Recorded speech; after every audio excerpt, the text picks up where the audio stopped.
जय माता रानी। भक्तों, नवरात्रि हिंदू धर्म के सभी त्योहारों में से एक प्रमुख त्योहार है और हमारी सनातनी हिंदू पंचांग के अनुसार शारदीय नवरात्रि के पर्व का विशेष महत्व होता है। भक्तों, इसके बाद की 9 रातों में माता रानी के 9 स्वरूप शैलपुत्री, ब्रह्मचारिणी, चंद्रघंटा, मां कुष्मांडा, स्कंद माता कात्यायनी, कालरात्रि महागौरी और सिद्धिदात्री की विशेष पूजा श्रद्धा और उमंग के साथ की जाती है। भक्तों, हमारे हिंदू पंचांग में माना गया है कि इन 9 दिनों में मां दुर्गा से जुड़ी सभी शक्तियां जागृत हो जाती हैं। इसलिए इन दिनों में मां दुर्गा की संपूर्ण विधि विधान से पूजा करने से आपकी सभी मनोकामनाएं पूर्ण होती हैं। भक्तों, सच्चे हृदय से कमेंट बॉक्स में लिखें, जय माता दी, माता रानी आपके सभी कष्टों को समाप्त करें, आपकी झोली खुशियों से सदैव भरी रहे। भक्तों, नवरात्रि का महापर्व 9 देवी अर्थात 9 कन्याओं को समर्पित है।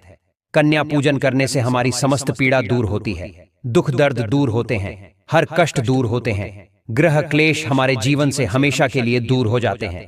यहां तक कि पितृदोष, राहु दोष, मंगल दोष, काल सर्प दोष, मात्र कन्या पूजन से शनि से पीड़ित व्यक्ति को राहत मिलती है, सुकून मिलता है, घर में खुशियां आती हैं तथा अकाल मृत्यु घर में कभी नहीं होती। दोस्तों, आपको बता दें, इस बार माता रानी पालकी की सवारी पर पृथ्वी लोक पर आ चुकी है और भक्तों के कष्टों को दूर करेंगे।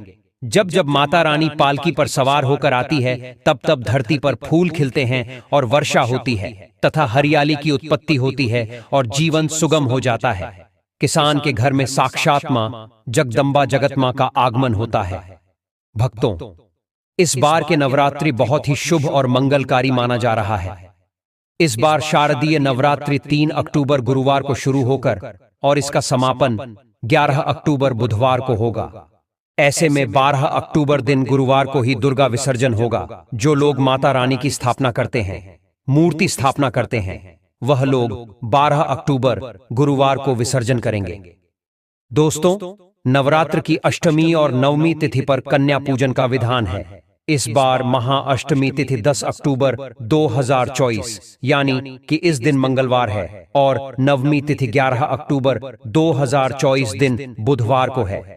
ऐसे में आप अष्टमी और नवमी को इन दोनों तिथियां में कन्या पूजन अवश्य ही करें। कन्याओं को भोजन अवश्य खिलाएं। शास्त्रों में 9 दिनों के नवरात्रि को बहुत ही शुभ और मंगलकारी माना जाता है और वही 8 दिनों के नवरात्रि को अच्छा नहीं माना जाता है। ऐसे में 10 दिनों के नवरात्रि बहुत ही शुभ मानी गई हैं। भक्तों, शास्त्रों के अनुसार नवरात्रि के दिनों में माता रानी का पूजन करने से, कन्या पूजन करने से मां अभय वरदान प्रदान करती है। कुंडली में जो कष्ट होते हैं उन्हें ठीक कर देती है। श्रीधर की तरह ही सच्चे हृदय वाले व्यक्ति के सभी कष्टों का निवारण मां शीघ्र ही करती है। मां की उपासना से विनम्रता का विकास होता है। सभी कष्ट, दरिद्रता, दुख, कष्ट नष्ट हो जाते हैं। नवरात्रि में माता रानी का व्रत और पूजन किया जाता है, लेकिन नवरात्रि के दौरान सबसे ज्यादा महत्व होता है कन्या पूजन का। दोस्तों, कन्या रानी जो होती है, फूल की पंखुड़ियों की तरह नाजुक होती है। कन्या पूजन सर्वोपरि है, श्रेष्ठ है। कन्या के रूप में स्वयं जगदम्बा देवी, माता वैष्णो, 9 देवियां अर्थात समस्त ब्रह्मांड इनके शरीर के कण कण में वास करते हैं। बहुत कम लोग जानते हैं 33 कोटि देवी देवताओं का वास होता है कन्याओं के मस्तक पर। कन्या चाहे छोटी हो चाहे बड़ी हो, वह सदैव पूजनीय है, मां के समान मानी जाती है।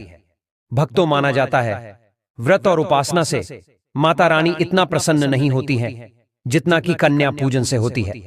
नवरात्रि में छोटी छोटी कन्याओं को माता रानी का स्वरूप माना जाता है। कन्याओं को भोग लगाया जाता है, उन्हें प्रसन्न किया जाता है और बदले में आशीर्वाद मांगा जाता है। कन्याओं को खुश करने के लिए गिफ्ट आदि उपहार वगैरह दिए जाते हैं। माना जाता है अगर कन्याओं को कोई भेंट दी जाए और वह उसे खुशी खुशी स्वीकार कर ले तो इसका मतलब है माता रानी अर्थात माता वैष्णो ने वह भेंट स्वीकार कर ली। जिन पर कन्याएं प्रसन्न होती हैं तो समझो उन्हें माता रानी का आशीर्वाद मिल गया और माता रानी की कृपा से उन्हें मुंह मांगा वरदान प्राप्त होता है। कन्या पूजन कोई मामूली पूजन नहीं होता। समस्त ब्रह्मांड में जो पूजा होती है उनसे बढ़कर कन्या पूजन को माना जाता है। 10 बार गंगा स्नान करने से और 100 बार यज्ञ करने से तथा 1000 बार यात्रा करने से जो पुण्य मिलता है वह मात्र एक बार कन्या पूजन करने से करोड़ों गुना भक्त को मिल जाता है, प्राप्त हो जाता है। दोस्तों, इसीलिए कहा जाता है कि कन्याओं को सताना नहीं चाहिए, इससे समस्त ब्रह्मांड हिल जाता है। कन्याओं की जितनी सेवा की जाए कम ही होती है। कन्याएं कोई मामूली नहीं होती। कन्या के रूप में स्वयं उनके मस्तक पर विराजमान होकर स्वयं देवी चलकर आपके घर तक आती है। नवरात्रि में 2 साल से लेकर 10 साल तक की कन्या का पूजन होना चाहिए। अष्टमी अथवा नवमी को कन्याओं के पैर धोकर भोजन कराना, उपहार आदि देना श्रेष्ठ माना जाता है, दुर्लभ माना जाता है। ऐसा मौका कभी हाथों से नहीं जाने देना चाहिए। इस दिन जितना ज्यादा हो सके कन्याओं को हाथ पकड़कर, पैर पकड़कर अपने घर तक लेकर आए। भक्तों, वीडियो में आगे बढ़ने से पहले आप अपनी राशि भी कमेंट बॉक्स में जरूर डाल दीजिएगा। यदि हमारे पास कोई उपाय होगा तो वह हम आपके कमेंट का रिप्लाई में बता देंगे। कोई भी राशि के अनुसार अगर उपाय करता है तो माता वैष्णो बड़ी प्रसन्न होती है और ऐश्वर्य धन प्रदान करती है, मालामाल बना देती है। इसीलिए राशि कमेंट में जरूर छोड़ें और हां, माता को एक लायक जरूर करें। लायक करने में कंजूसी न करें। दोस्तों, कैसे करें? कन्याओं का स्वागत। कन्या जब आपके घर आए तब सभी के पैरों को दूध और पानी से उनके पैरों को धुलाना चाहिए। खासकर मर्दों को कन्याओं के पर आवश्यक धोने चाहिए। इससे मैया वैष्णो प्रसन्न होती है। दोस्तों, फिर उसके बाद कन्याओं को किसी साफ जगह पर जमीन पर कपड़ा बिछाकर बैठाना चाहिए। उनके माथे पर अक्षत, फूल और कुमकुम लगाना चाहिए। फिर उसके बाद भोजन ग्रहण करवाना चाहिए। लेकिन हमेशा याद रहे, कन्याओं को थाली में 3 पूरियां कभी न रखें। इसे शुभ नहीं माना जाता है, अशुभ माना जाता है। 3 पूरियां तथा 3 रोटियां मरने वाले व्यक्ति के लिए निकाली जाती है और जेल में कैदियों के लिए दी जाती है। ऐसे में कन्याओं को उनकी थाली में 3 पूरी कभी ना दें। 1-2 करके पूरियां दे सकते हैं, इससे 3 संख्या बढ़ जाती है और दोष भी नहीं लगता। दोस्तों, कन्याओं को खाना खिलाने के बाद अंतिम में कन्याओं के सर पर लाल चुनरी उड़ाना चाहिए और भोजन में आपको खीर, पूड़ी, हलवा, चना तथा आलू की सब्जी, छोले वगैरह की सब्जी खिलानी चाहिए। पनीर आदि भी खिलाया जा सकता है। वैसे माता रानी का प्रिय भोजन खीर, हलवा, पूड़ी और छोले आदि ही है। लेकिन भूल से भी लहसुन और प्याज का इस्तेमाल कभी ना करें, अन्यथा अनर्थ हो जाएगा। अक्सर कई लोग कन्याओं को कुरकुरे का पैकेट, चिप्स वगैरह का पैकेट खिलाते हैं, जो कि घोर अनर्थ माना जाता है, क्योंकि इसमें लहसुन, प्याज का इस्तेमाल होता है, जिसके कारण आपका व्रत खंडन हो सकता है। मां दुर्गा क्रोधित हो सकती है। जहां आपने 9 दिनों तक लहसुन प्याज का परहेज किया, लेकिन आपकी एक गलती पूरे व्रत को खंडित कर सकती है। इतना भी नादान नहीं बनना चाहिए कि माता रानी रुष्ट हो जाए और कन्याओं को भी अशुद्ध होना पड़े। कन्याओं को डब्बा बंद कोई भी ऐसी चीज न खिलाएं जिसमें लहसुन प्याज होता है। कई चीजें ऐसी होती हैं मार्केट में जिसके अंदर लहसुन प्याज का इस्तेमाल होता है। ऐसा आप कभी मत करना दोस्तों।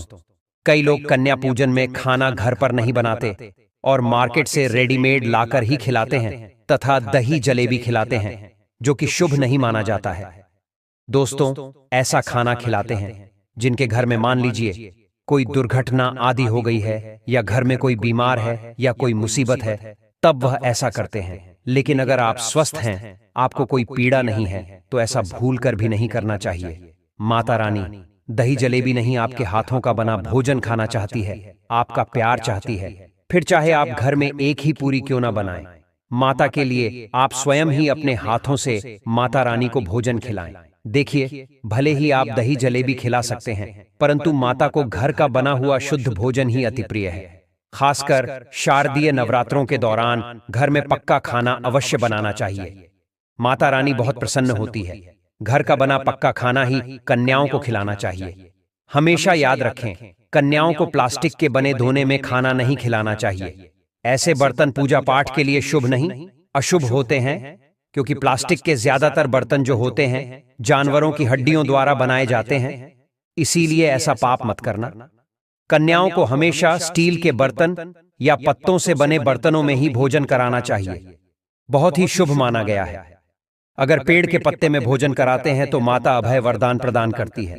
दोस्तों, एक और बात हम आपको बताने वाले हैं कि यदि नवरात्रों के समाप्त होने के बाद यदि बीच में कन्या पूजन में शुक्रवार का दिन पर किया जाए तो कन्याओं को कोई भी खट्टी चीज नहीं खिलाना चाहिए, क्योंकि शुक्रवार का दिन माता संतोषी को समर्पित होता है और माता संतोषी नवरात्रों के दिनों में सक्रिय अवस्था में होती है, यानी वह भी 9 देवियों के साथ में आपके घर में आती है। इसीलिए कन्याओं को भूलकर भी शुक्रवार का दिन खट्टी चीज घर में नहीं बनाना चाहिए और कन्याओं को भी खट्टी चीज नहीं खिलाना चाहिए।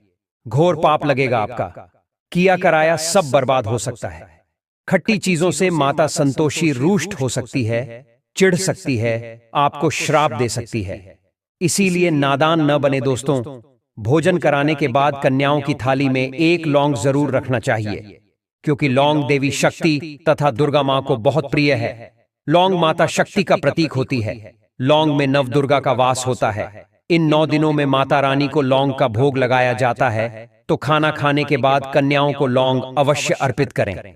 माता रानी को अमृत से बढ़कर लौंग प्रिय है, इसीलिए कन्याओं को थाली में चुपचाप 1 लौंग जरूर रख दें। आपका भाग्य चमक जाएगा। माता लक्ष्मी आपके जीवन में धन की कोई भी कमी नहीं होने देंगे।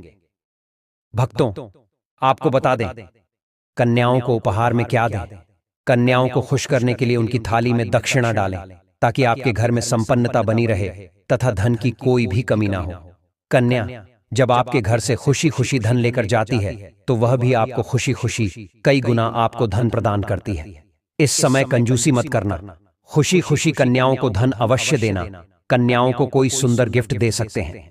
शास्त्रों में बताया जाता है कि कन्या जितना खुश होती है, माता रानी उतना ही जल्द फल की प्राप्ति प्रदान करती है। ऐसे में आप कन्याओं को चॉकलेट बॉक्स दे सकते हैं तथा खूबसूरत कपड़े दे सकते हैं। याद रहे, काले कपड़े ना दें और स्टील के बर्तन भी गिफ्ट के तौर पर दे सकते हैं। याद रहे कि कन्याओं को लोहे का कोई भी सामान नहीं देना, नहीं तो राहु केतु का प्रभाव आपके जीवन में प्रवेश कर जाएगा। राहु काल तथा राहु दोष आपको लग जाएगा, आप बर्बाद भी हो सकते हैं। दोस्तों, जब कन्या अपने घर के लिए प्रस्थान करें, तो उनके चरण जरूर छू लें और अपने मन में अपनी प्रार्थना को पूरा करें।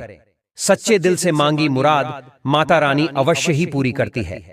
सच्चे दिल का मतलब होता है मन में कोई भी लालच ना हो, और अगर वह लालच माता को पाने के लिए बन जाए तो उसे बोलते हैं सच्ची श्रद्धा और सच्ची भक्ति। ऐसी भक्ति के आगे स्वयं 33 कोटि देवी देवता आपको नमस्कार करते हैं। नवरात्रि में अगरबत्ती आप जलाते हैं, या फिर आप गोबर के कंडे जलाते हैं, या फिर आप माता रानी के लिए जो भी चीजों को जलाते हैं, तो भक्तों, भस्म का क्या करना चाहिए? जलाने के बाद जो अंतिम चीज होती है, वहां चीज भस्म होती है। भस्म का क्या करना चाहिए? तो भक्तों, हम आपको बता देते हैं कि इस भस्म को पूरे साल के लिए, 1 साल के लिए इस प्रकार की भस्म को बटोर करके रखना चाहिए। जो अगरबत्ती की भस्म है, या फिर कहा जाए गोबर के कंडे की भस्म रखी है, क्योंकि माता रानी को हम जो कच्ची धूप जलाते हैं, उसकी भस्म भी काफी सारी हो जाती है।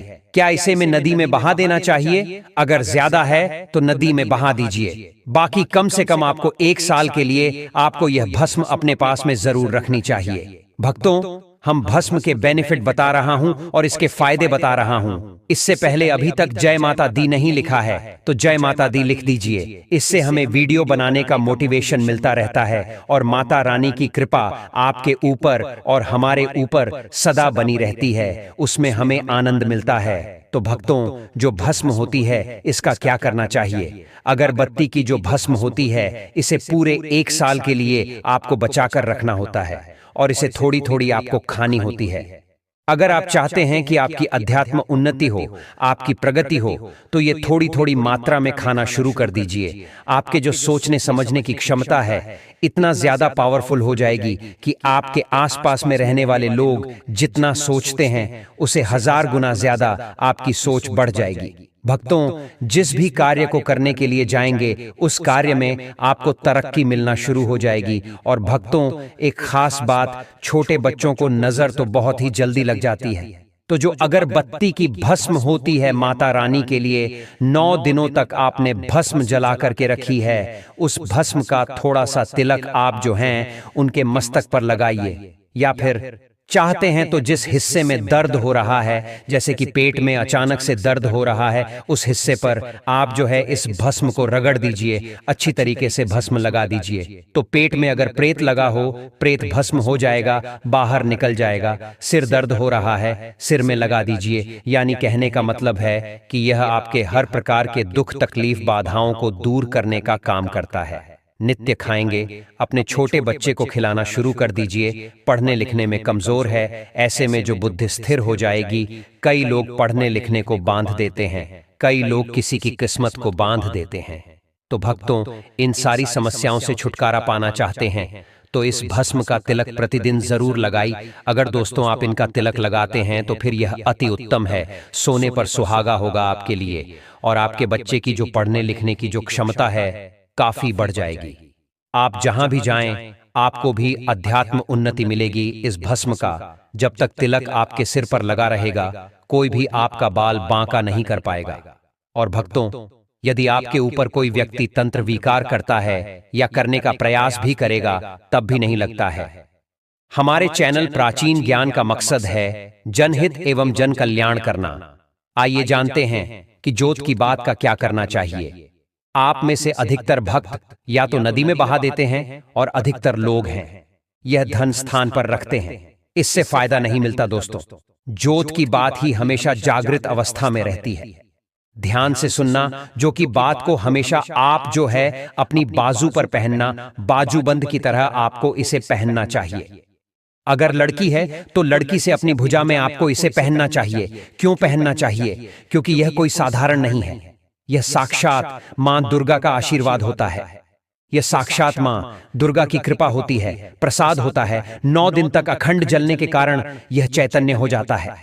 इसमें प्राण आ जाते हैं, इसमें शक्ति आ जाती है। इसीलिए इसे पहनने के बाद कई प्रकार से फायदे मिलते हैं। अगर आप इस प्रकार के फायदे लेना चाहते हैं तो यह ज्योत की बात अवश्य धारण करें। दोस्तों, अगर आप वाकई में मां वैष्णो की कृपा पाना चाहते हैं तो कमेंट बॉक्स में लिखें, जय माता दी माता रानी आपकी झोली खुशियों से भर दे। धन्यवाद।